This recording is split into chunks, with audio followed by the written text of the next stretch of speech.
with the tension at the line of actual control refusing to die down despite the marathon military and diplomatic level talks. The obvious question that stare at every stakeholders is this: is 2020 another 1962? While the future is uncertain, the present is undoubtedly tense, as stated by India's External Affairs Minister S. Jaishankar. This is surely the most serious situation along the India-China border after 1962. The parallels ignore. In August 1959, after the first border clash between India and China, troops in Longgu in the eastern sector, China said Indian troops had crossed the McMahon line and opened fire, and the Chinese border guards had fired back. The next day, New Delhi protested against the Chinese statement, saying it was Chinese troops that had moved into Indian territory and opened fire. 61 years later, the statements issued by India and China after the border clashes are early similar. Both sides accuse each other of transgressing across the line of actual control. Both sides accuse each other of opening fire. Both sides blame each other for the current standoff. What led to the war? To understand the current tensions, one has to go back in history. When the Longzhou incident happened, not many in India might have thought the border tensions would lead to a full-scale Chinese invasion. Prime Minister Jawaharlal Nehru and Defense Minister V.K. Krishna Manson were absolutely certain that China would not attack India. Nehru had betted big on India's friendship with China. He saw both countries as victims of imperialism and the natural leaders of. The realist in Nehru believed that peace on India's northern border was an imperative for the newly born republic's rise and material development. So, in the 1950s, Nehru continued to defend China in international fora. India accepted Chinese sovereignty over Tibet and signed an agreement with Peking over trade with Tibet. But what Nehru hoped in return for India's friendship was China respecting its bequeathed boundaries. The McMahon line is the east and the frontier in the west. Nehru was wrong. The first setback to this position was the Longzhou incident. Within 2 months, an Indian police patrol team in Kongla Pass in Ladakh came under Chinese attack.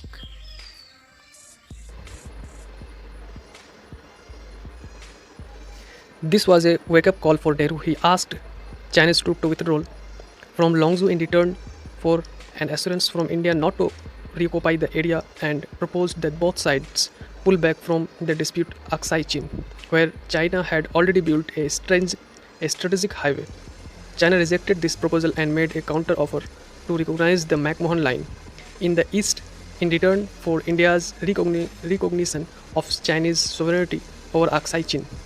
Nehru, having checked the historical maps, documents including revenue boards and land surveys, which he got from the India office in London, rejected the Chinese offer because he thought it would mean India abandoning its legitimate claims over Aksai Chin. After the collapse of Nehru's house in Lai, tensions escalated fast. China intensified patrolling along the border. In November 1961, Nehru ordered his forward policy, as part of which India set up patrol posts along the line of actual control, which was seen as a provocation in Beijing. 1962, Mao Zedong ordered the invasion. The situation today is not exactly the same as 1962. Back then, the Tibet factor was looming over India-China ties. As soon as the Dalai Lama took refuge in India, Chinese leaders, including Deng Xiaoping, had threatened to settle accounts with the Indians. When time comes, China also feared that India was providing help to Tibet rebels. After the 1959 rebellion, today both sides have managed to sidestep the Tibetan question in their bilateral engagement, and unlike in 1962, when India was not politically and militarily prepared for a war with China, today's conflict is between two nuclear powers.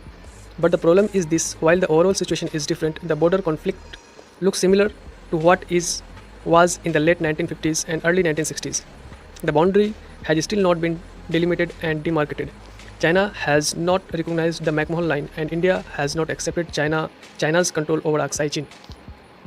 Despite the volatile situation, an uneasy truce prevailed on the border at least since 1975, and both sides have made improvements in ties since Prime Minister Rajiv Gandhi's visit to Beijing in 1988. This period of truce allowed both countries to focus on their development, but the truce disrupted, with China first moving to block India patrolling in the finger area of Pangong, Sao, and Galwan Valley in eastern Ladakh during the summer. India then made a forward move on the southern banks of Pangong Zhao last month, similar to Nehru's forward policy in 1961. Taking over the heights of Kailas Range, when Nehru ordered the forward policy, his aim was to secure the vast border and prevent further incursion. He never thought China would attack. Now, despite the experience of 1962, India appears to be taking a calculated risk by making forward movements. This led to the opening of fire in the region for the first time in 45 years. So practically the border situation is back to what was in 1961.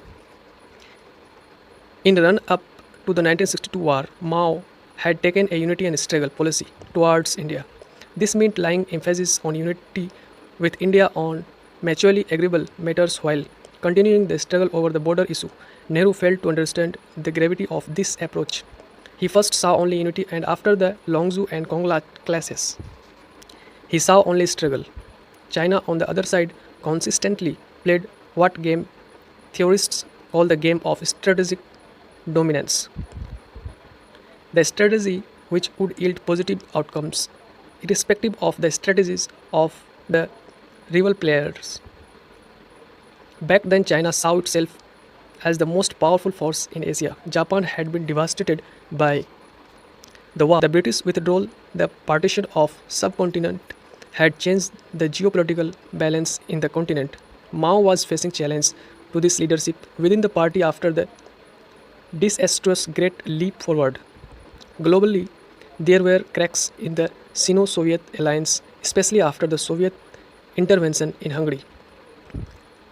When it set the ball of border tensions rolling, it knew that the ultimate risk would be limited war, and it was ready to take that risk because even in the event of a war, China calculated that it would retain its strategic dominance, and it did so in 1962. The Chinese strategy today is not very different from that of the 1960s. Now, China considers that it has arrived on the global stage as a military and economic superpower. The COVID-19 outbreak has battered its economy, but it is recovering fast. India, on the other side, is in a prisoner's dilemma on how to tackle China. India is a big rising power but is going through short-term challenges. Its economy is weak. Its geopolitical standing in the neighborhood is not in its best days, unlike in the 1960s when Nehru's movement was blamed for Chinese aggression. Today's India has cautiously moved toward the United States, but still there is no guarantee that it would deter China or if the US would come to help in the event of a war.